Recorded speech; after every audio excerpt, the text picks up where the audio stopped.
Gabriel Attal a dit qu'il y aurait une loi pour faciliter les transmissions d'exploitation agricole. Il s'est engagé à justement réduire toutes ces normes nationales qui épuisent les agriculteurs et aussi augmenter les salaires.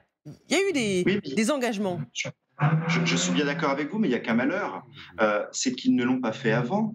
Et c'est que sur l'exonération de l'impôt des successions, nous le réclamons depuis des années, et ça fait des années que le gouvernement nous dit non, c'est niette.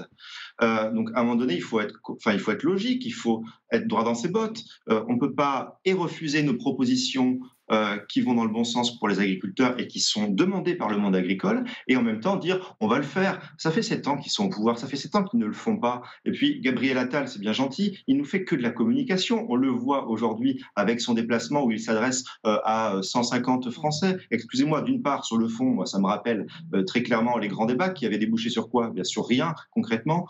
Ce grand débat qui avait été fait après les Gilets jaunes, qui était censé répondre aux préoccupations des Français, avait débouché sur strictement rien. Et je constate aussi que Gabriel Attal a choisi une ville, pas n'importe quelle ville, pour aller faire son déplacement et aller à la rencontre des Français, triés sur le volet d'ailleurs entre nous.